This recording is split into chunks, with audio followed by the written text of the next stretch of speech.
na kenn téye waaw na kenn téye dama sonn. téléphone bi.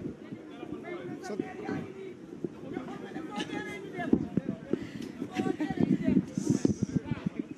bon? Allez-y. Merci beaucoup. Merci beaucoup. Je vais juste dire quelques mots. D'abord pour remercier tous les confrères, toute la presse sénégalaise qui s'est mobilisée ces dernières 48 heures pour nous apporter un soutien fraternel. maa ngi leen di remercier di leen sant di sant samay confrères waaye tamit remercier ñi nga xam ne ñoom ñooy sénégalais yëpp doon inquiété wu ci suñu sort di ñu ñaanal di ñu indil li nga xam ne di ñu defal li nga xam ne di ñu indil li nga xam ne moom mooy seen soutien di remercier la société civile les acteurs politiques toutes chapelles confondues. Ils se sont tous mobilisés pour nous marquer leur soutien et ils ont prié pour notre libération. J'ai été libérée ce matin après mon déferment devant le procureur de la République. Pour le moment, il m'est interdit de parler de ce dossier parce que l'affaire est pendante devant la justice. Mais je voudrais juste rassurer ceux qui ont formulé cette accusation d'atteinte à la sûreté de l'État et d'atteinte à l'autorité de la justice. Je voudrais juste leur dire ceci. Dans ma démarche professionnelle, je n'ai jamais envisagé d'attenter à la sûreté de l'État ou d'affronter l'autorité de la justice. Je suis journaliste, j'ai juste exercé le droit à l'information pour les citoyens. Ça fait 1 mois qu'on parle de ce dossier Madiambal. On a toujours eu une seule version des faits. Et moi, comme tous les confrères de ce pays-là, nous avions besoin d'avoir une version. Et j'ai permis aux téléspectateurs sénégalais d'avoir cette version des faits parce qu'il y avait des précisions et des éclairages qu'il fallait apporter. Voilà ce qui a tout simplement motivé ma démarche. Je suis vraiment désolée que ce soit considéré comme une atteinte à l'autorité de la justice, d'autant plus que, au regard des conventions internationales, du code de la presse, des lois, des règlements de ce pays, il n'y a rien qui s'oppose à ce qu'un journaliste donne la parole à un homme qui fait l'objet d'un mandat d'arrêt international. Je n'ai pas donné la parole à un déserteur, je n'ai pas donné la parole à un terroriste, je n'ai pas donné la parole à un rebelle ou un séditionniste. J'ai donné la parole à un homme, même s'il fait l'objet d'un mandat d'arrêt international. Je voulais que les Sénégalais soient édifiés sur tout ce qui s'est passé et sur tout ce qui a été dit autour de cette affaire-là. Si j'ai pu offenser les institutions, je m'en excuse très humblement. Ceci n'était pas ma démarche. Et je voudrais lancer un appel à la télédiffusion, à la directrice de la télédiffusion du Sénégal. Le signal de la 7TV et de la TFM, les signaux ont été coupés. Ceci ne respecte pas la réglementation en vigueur. C'est le CNRA qui doit agir dans ce sens et non le ministère qui donne une injonction à TDS et TDS qui coupe à son tour les signaux de la TFM et de la 7TV. Je les invite à rétablir les signaux.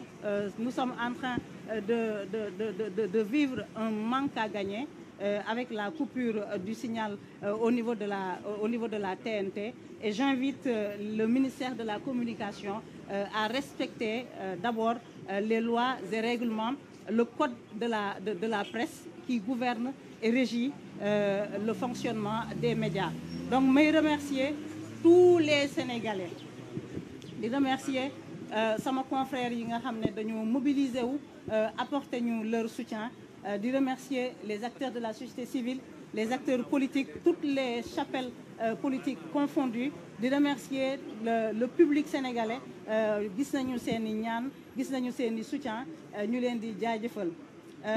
Bàyyi nañ ma tey ci suba gannaaw bañ ma yóbboo ci kanamu procureur.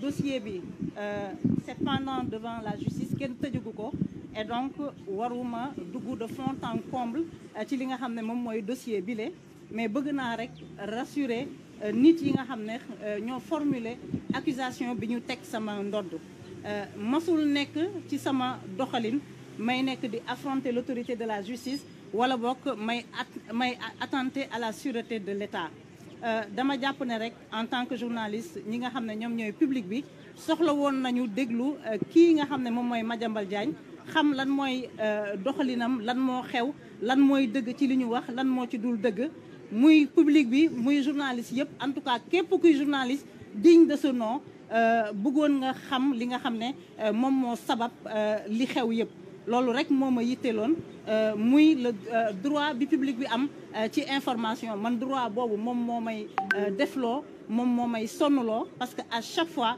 maa ngi xool lan laa mën a indil nit ñi lu bees ci wàllu éclairage donc ma leen di rassurer ci boor boobu te it li tax bi may def sama xel dal ragaluma rafuma parce que dama jàpp ne li ma def violé wu ma la loi Sénégal dafa ratifier ay convention internationale code de la presse ak loi et règlement terewul koo xam ne journaliste nga interviewé nit koo xam ne dafa nekk sous le coup d'un mandat d'arrêt international et qui n'est pas encore condamné et qui bénéficie de la présomption d'innocence jusqu'à preuve du contraire ki ma jox parole joxuma parole un terroriste wala un déserteur de l'armée wala boog koo xam ne rebelle la dafay remettre en cause l'unité nationale lii bu ma ko defoon yoon mun na dal sama kaw li nga xam ne nag def naa ko bu fekkee ne dafa am ñu nekk ay kilifa wala ñu incarner ay institutions yu jàpp ne dama leen doon défier ce n'est pas le cas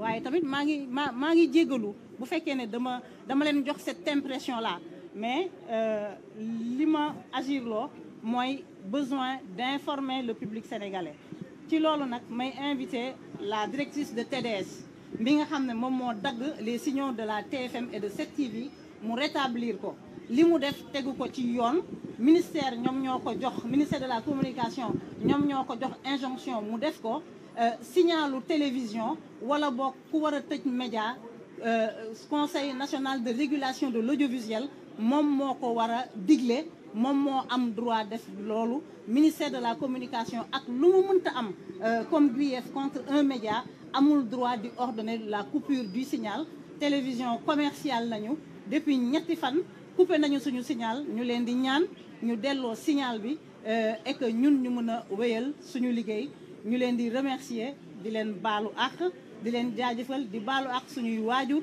ak ñi nga xam ne ñoom ñooy suñuy parents suñuy dendandoo ak suñuy soppe di leen baalu ak ci coono bi nga xam ne teg nañ leen ko merci Faye guddal fan merci Faye merci à Maïmouna Ndour Faye li ma bëggoon a wax rek mooy directrice générale bu TDS SA Aminata même bu dee lu ndaw la am na li ko 7TV jox ci xam-xam ndax fii la defee stage et loolu moo ci doy waar elle a fait ses premiers pas en tant que journaliste ici à 7TV en qualité de stagiaire et j'étais son patron. bu ñuy wax waxu journalisme y a des gens yoo xam ne kenn mënu leen ci bañ a tudd parce que yàgg nañ ci métier bi bu ñuy wax waxu